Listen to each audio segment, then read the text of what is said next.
Hi, my name is Mustafa Kamaliddin and this is NK Guitar and Uke, a channel dedicated to fingerstyle ukulele and guitar arrangements and tutorials such as this one. Today we'll take a look at a fingerstyle arrangement of Mad World by Gary Jules and Michael Andrews.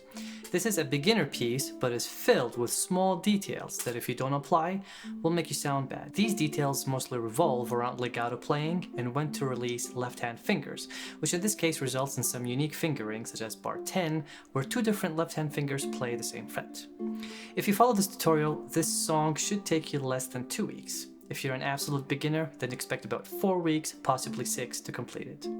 Before we get started though, all the concepts discussed today are covered in my Ukulele Fingerstyle Basics course. So if you're interested in fingerstyle and want to do it properly, check out the course. It covers material from absolute beginners up to grade 5 for less than the price of 4 private lessons. So check it out. Alright, so Mad World starts with an intro scale passage that sounds like this.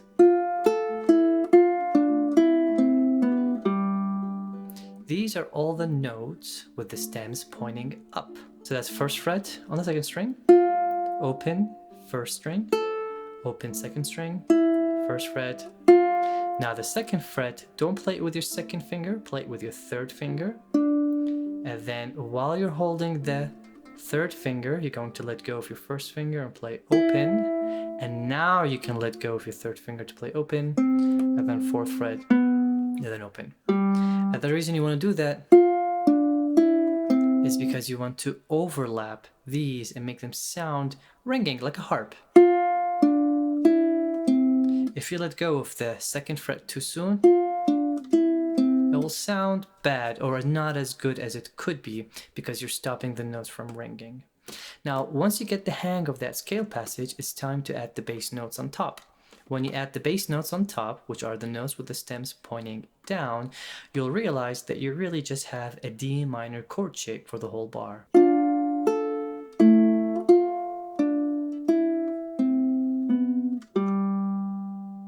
Notice how I was holding the second fret for the majority of the bar until I hit that fourth fret. So that's 1, 3, and 2. And I start with my third finger and first finger, not my second finger, that's third finger. And then you play that. You can either use your thumb and index or index and middle. I would choose your thumb and index.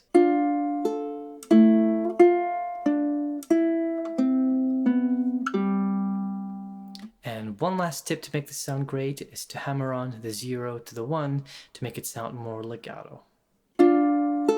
Hammer on. Now in bar 2, that's really a G major chord shape with an added C on top, with an added fourth. What I would say here is usually you would play the G chord with your 1, 3, and 2, and then you would just stick your fourth finger for that third fret.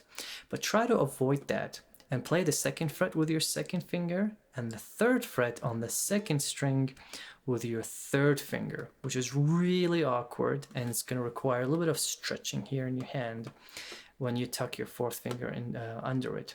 And the reason we do that is because we want our first finger to be free when we go into bar 3 to play that first fret when it comes at us. So that becomes... Now my first finger is free to play that first fret. If you do it otherwise and then just move your first finger when you need it, you will end up stopping notes that could have been ringing and sounding legato. So it's that small detail that will make you sound better than you would if you paid attention to it, which is to use your third finger and second finger on that G major chord, even if it looks or feels awkward.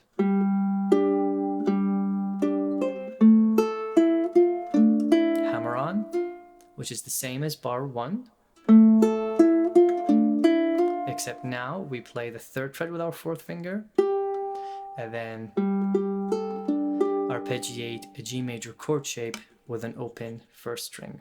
Notice how I'm playing this with my fourth finger on the third fret and third finger on the second fret. And the reason I do that is because when I do the repeat and go back to bar 1, I need my third finger to be here so I can easily put a D minor chord shape without letting go of that pivot note that connects both bars. Similarly, when you do the repeat and then you go into bar 5 also starts with a D minor chord shape. So this fingering for bar 4 would work magic if you can nail it. Now when you play the verse, it is 4 bars that repeat twice and it starts with a D minor chord shape. So you play the bass and now you're going to play 3 2s or 3 D notes on the 3rd string. Try to avoid repeating the same string. I see that all the time with beginners, especially on Instagram. When you have melodies, there's a good chance you're going to be repeating the notes or repeating notes on the same string. Avoid repeating a right hand finger. It's not going to sound good. Make sure you alternate your right hand fingers. So that is thumb, index, middle, index. Then you play thumb and middle. Notice how for the entire bar, it's simply a D minor chord shape and I'm just watching out for my right hand. Together.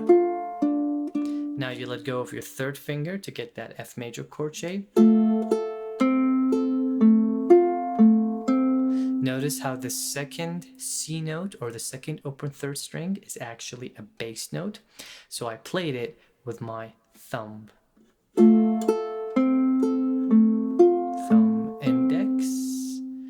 Now you're going to play bar 7 with your 4th finger. Those 2 3s, you're going to alternate your right hand finger. Thumb, middle, thumb, middle.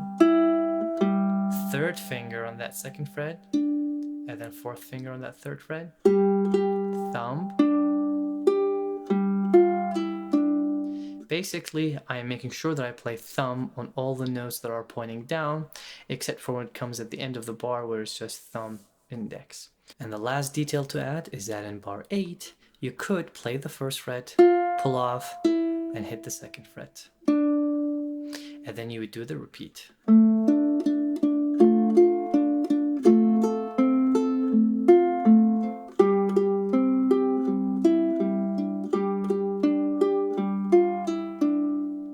I hope you were able to notice the balance between the bass and the melody. The bass and the accompaniment are a little bit lower and the melody is higher in volume so that people's attention gets drawn towards that beautiful vocal melody. Now the chorus starts, and you guessed it, that's a D minor chord shape. Same as the beginning of the verse, we alternate our right hand fingers. Now you need to let go at that very last open A string, you have to let go. But until then, you're supposed to hold that D minor chord shape. Hold, let go, set up a G major chord shape. Now middle, index, middle. And this is very important. You're going to play the 2 and the 3 on beat 4. The first one, you're going to play them the usual way, but that very last 3 has to be your 4th finger so you can do the repeat. So you play, then you play the G major chord shape, and the last 3 is a 4th finger so you can repeat.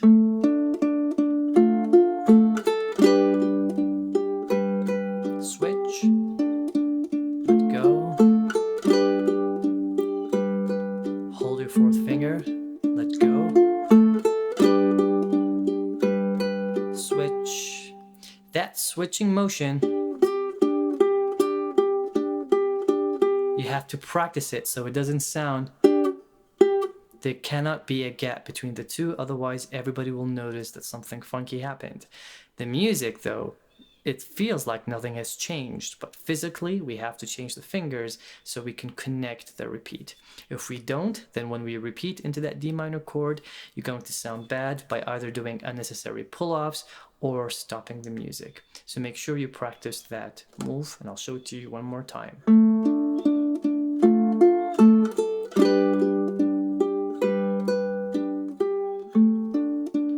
And now once you get into that 4th repetition, you have to play,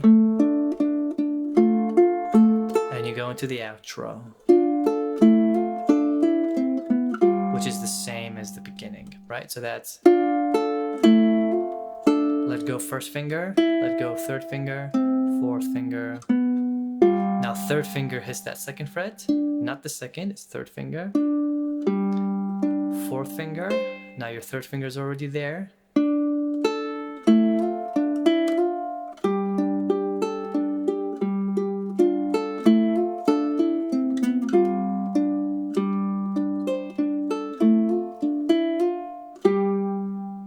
That's it. It says in the score del segno, which means you have to go back to where the segno is, which if you look at the score is on top of the verse.